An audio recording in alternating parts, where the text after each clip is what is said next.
Hey everybody, Dan Schinder here on, well, it's kind of Yesshift, but also a bit of Yes Music podcast, kind of like a swirl, right, guys? We got Mark, Kevin, Steve, myself here.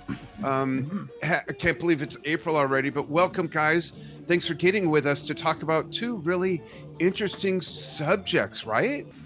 Yeah, absolutely. Thanks for having us. Yeah, and thanks for having us. And I'm gonna let Steve kick it off because he's done more research on this weird album situation that he dug up.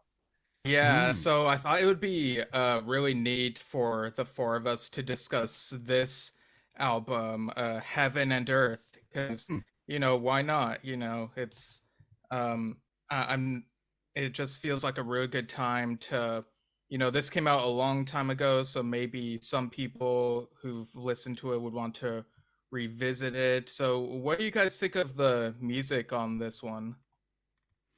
Well, I listened to it quite I listened to it in quite detail the last couple of days, and honestly, I found it kind of odd. I mean, to me, it almost sounds like a sort of like sea level cover band version of Deep Purple. Yeah, It they're almost a little sounds, more edgy, right? yeah. Like I a mean, bit on drama, kind of. yeah, unbelievable how I mean, it sounds like they were listening to Perfect Strangers for the last year and a half before they went and did this.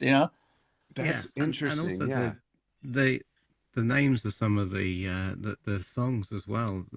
Yeah, and I thought of Deep Purple as well quite a bit, and that they throw in bits of, which you'd probably expect. They throw in bits of classical music in there. I thought there was a bit of Bach in there at one stage, which was really quite odd. And another one I thought was a bit of a Van Halen and Asia Yes. matchup. Yeah, it did kind of get an Asia vibe here and there. Also Boston, like it kind of Boston, yes. that feel. But like the opening couple of tracks, I was kind of surprised. Like, whoa, this is a bit more rocking than I expected, and you get like a blues rock feel throughout Yeah. this album. Well, they have previously been influenced by their contemporaries. I mean, if you look at how Drama was born, and then Return Trip with Jeff and Trevor being involved, so maybe they were at the Perfect Strangers concert, which, by the way, was one of the loudest concerts I had ever seen. Not quite the loudest, but now that you brought that up, Mark, I'm wondering if that was the influence. And Roger Glover and Chris Squire both played Rickenbackers, so maybe they canoodled a lot behind the scenes with that brand at parties and stuff or something. And also, I mean, in the early days they were quite heavy on the B3 Hammond there, and this is a return to quite a bit on this album, which is not a bad thing in my opinion. I'm a big fan of the Hammond, so yeah, I could definitely imagine Tony Kaye being into some of this. Yeah, and Tony played on the original cover version of America. Rick did a great job of carrying that torch with the Hammond sound even after he stopped lugging around the big Hammond. And it reminds me of that Yes Live Covers album that's coming out, a full length double album. First off, Kevin, you're about to say something? Oh, sorry. Oh, I was just I was just going to say about the Hammond. I absolutely agree, and I thought they were really channeling some John Lord Hammond in there. Very much absolutely. So. Yeah, and some people don't know this, but Jay Shellen actually played on a couple tracks on this album. So on Heaven and Earth. Yeah. Kind of surprised, right? It's on the second track and the closing track. So really? I didn't realize that. I know he knows the guys from years back, but I didn't realize he was on Heaven and Earth. Kevin said I like something. The snowy cover as well. Oh yeah, similar to maybe a Drama influence or Badger, even though Roger didn't do the cover, but or the Alan White cover, Alan White album that he did there has shows vibes. Yeah. Interesting. A sort of interstitial snow theme, sort of a subliminal thread there. But Kevin, you reminded me when you brought up more about the Hammond that two connections again to Yes and Deep Purple, other than Chris and Roger both playing Rickenbackers, is that Ian Pace jammed on Rick Wakeman's show. I forgot the name. Was it called Gaslight or something like that? Or Gas Tank? Gas Tank. Yeah. And then there's another version of it with him and John Lord playing Rick and John and trading solos. I got to dig that back up, or you know what? I'll just pop a clip in here real quick.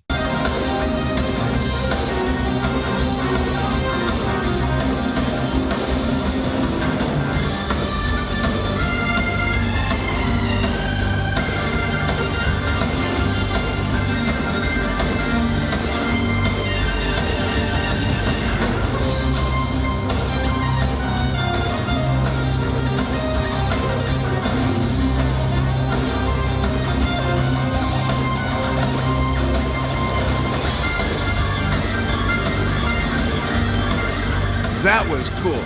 But now can I bring up the topic of this new live? Yeah. Okay. Yeah. So a lot of people are very familiar with the fact that, and I'm sure Kevin and Mark, you of course know of America. They did the Beatles song on the 35th anniversary show. Now they're taking all the cover songs from different tours that they've done, and they're compiling all those. I've heard a rumor, I don't know if it's true, it'd be great though, of all the different live songs they've done, like Smoke on the Water. There's that B-52 song. They did Smoke on the Water? Yeah, when I saw them on the first leg, the second leg of the Tormato tour, the 79 tour at Long Beach Arena, they did Smoke on the Water. It was either the encore or right before the encore. I'll drop a clip. Check this out.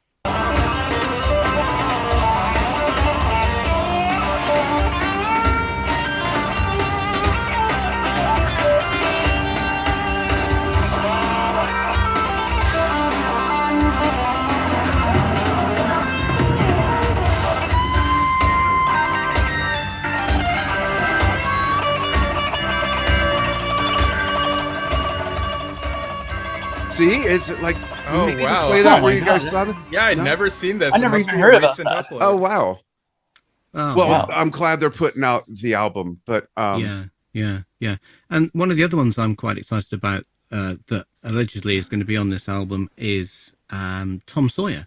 Yeah, that's right. Again, being influenced by what? the contemporaries. When did that happen? Come on. When did that happen? Well, no, but this is really special for me because it was the first concert I went to in Birmingham, UK. I'm going to pull that up while you're explaining, and I'll drop it in. Yeah, 1998. I think I went to the 16th of what's that? January, March, April.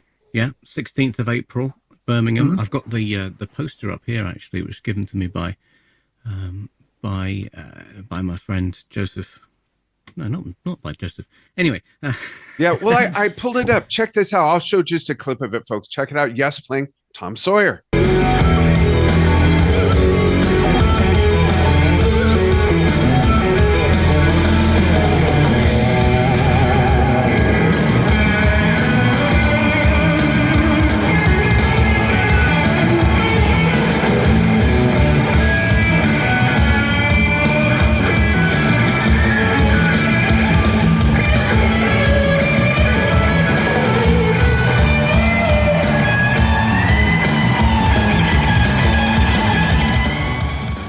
So there, Mark, you weren't aware of that, Steve? Well, I didn't know. I mean, me being a big Rush fan, I mean, this is news to me, and I'm definitely very happy that you pulled that up because I didn't even know about this at all. I mean, this is fantastic, and if they're going to be releasing a record like this, then that's something that I'd be very interested in, and hopefully they do a better job than they did with that horrendous singles album that came out not too long ago. Because that's just horrendous. But I can see this being a lot better made there. Well, yeah, I mean, maybe they'll call this one Yes Covery. Yes, Covery. Yes. Yeah. Sorry, go ahead, Kevin. But it was fantastic to have both Khrushchev and Sherwood at my first Yes concert, and to hear them playing Tom Sawyer, in that 6-man lineup was just brilliant. I take it again as a nod to their contemporaries, is the way I look at it. Yes, absolutely. Yeah, wow. Really interesting. So what would you like? Hypothetically think the cover of the Yes Covers album would look like? Hopefully get Roger to do it. It's hard for me to look at a Yes album without Roger's artwork on it. No. I think they're going to bite the bullet and get Hypnosis, back in. back in, hypnosis. and also do the cover. So something Rush like maybe for part of the cover, cool. And then evoke all the different maybe bands. Maybe they'll do the back of a naked guy again, like for Rush and for Yes. Yeah, exactly. They've done collages. Maybe they'll do that, a little collage with a little bit from each song that you kind of piece together. Yeah. Well, that'd be cool. I see Mark's screen flashing like he's looking for it. I'll send you the file, Mark, so you can just make some popcorn and watch it. Yeah, because you made me really think about this now, because as far as covers go, like the art, like the actual album cover, I mean, why not just get Hugh Syme to do it? I mean, he did all of Rush's ones, of course. Right? So why not make an amalgamation of all like images from all these cover songs? Like some Deep Purple reference here and a Rush reference here. Or like a Leonard Skinner reference or whatever it is that they're covering, put them on the cover. And Hugh Syme's really good with doing that kind of stuff, so you never know, right? You know what? I just found something. Hold on, look, I'm showing on the screen. Here's the Yes covers in Roger Dean font, and have Hugh Syme do the rest would be awesome. Oh, perfect. That's such a great idea. Yeah. Interesting. Yeah. Imagine if the current lineup went on tour. And I kind of heard that Geddy and Alex aren't real busy right now. Yeah. Could there be an additional couple players on that tour? Yeah. Wow. Well, if they can bring Tony back in and and Bill there to introduce them, it could be an absolute fantasy lineup. Do another union sort of thing. What would they call that tour? Yeah, just not the onion cover that people are asking for. Yeah, onion skin. Great. Get it, onion skin covering it. Oh, never mind. Yeah. April Fool's Day. Yeah, it's April Fool's. Hugh Syme's not actually doing the cover of that. And we're actually pre-recording this on St. Patrick's Day, which is the day that Patrick Moraz drove the snakes out of Ireland and onto the relayer cover. That's right. Absolutely. So Mark and Kevin, tell everybody who has been living under a rock and doesn't know where they can follow you and listen to your show. Well, if you just go to yesmusicpodcast.com, then that's the easiest way, and then everything else is linked from there. Yeah, absolutely. What about your stuff? And you have a lot to listen to. I mean, we only have about 500 and approaching 600 episodes, or we have already 600, only. How long have you been doing it? When did you start? 2011. 2011. I started, and we're over 600, right? Yeah, 620-ish. Wow. Okay, there we go. What about your stuff, though, Mark? Your band stuff? Yeah, well, for me, I got a channel, the Project Gemini channel, the YouTube channel, and I always kind of update it as much as possible with band related stuff. I'm right now promoting my latest record, which is What's on Your Mind from Project Gemini. There's a CD pre-order going on, vinyl one to happen very soon as well. End of the month I'm going to do a vinyl pre-order for that as well. And I've been keeping pretty busy, and I'm also working with Joe Bailey again to do the next Dark Monarchy album. That one's going very well. That one we're about halfway done recording all the vocals for it. So hopefully by midsummer we'll have that done, and we're gonna do probably a vinyl release of that as well, our first for Dark Monarchy. So it's gonna be exciting.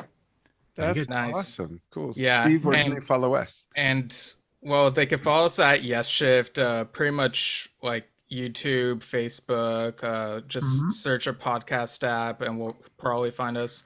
But before we close out, I also want to clear up a couple other things. The Heaven and Earth album we were talking about earlier is actually a late 90s blues album, and Jay Shellen was on a couple of tracks on that. The title and it track, is called Heaven and Earth. Yeah, and the closing track, Lose My Number, and and it does have a snowy cover. And for some of this, or I don't know how much of this video, you may have seen us upside down. That's a tip of the hat to the Leave It music videos, which aired 40 years ago.